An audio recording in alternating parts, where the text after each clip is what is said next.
I think the biggest potential is then twofold. On the other hand, I think it's one way to mitigate the climate change, but I think we can also find hopefully new potential business from CCU for the companies producing chemicals, fuels and so on.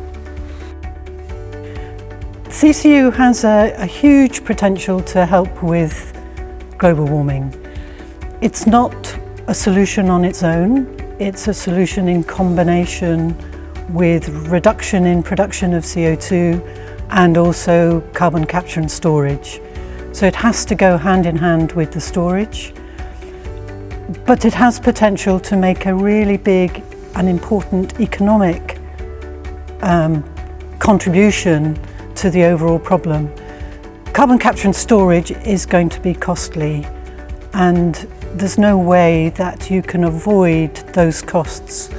But carbon capture and utilisation, by definition, has to be innovation that actually has business potential and is commercially viable, because it won't happen if it's not commercially viable, and therefore it can offer a subsidy to carbon capture and storage where most of the carbon dioxide has to go.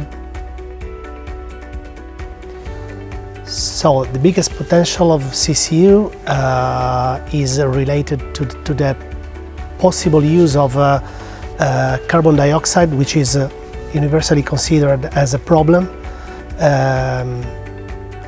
as a source for the production of other high-value products, of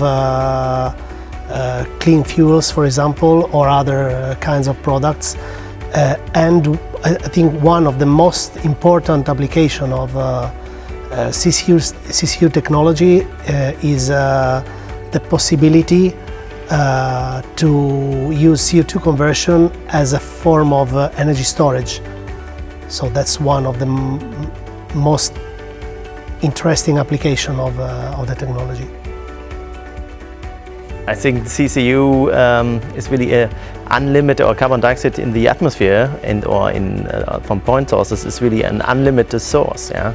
And this really makes a really sustainable economy, yeah? And therefore I think it's really quite important to use carbon dioxide and get rid of the fossil sources. Yeah.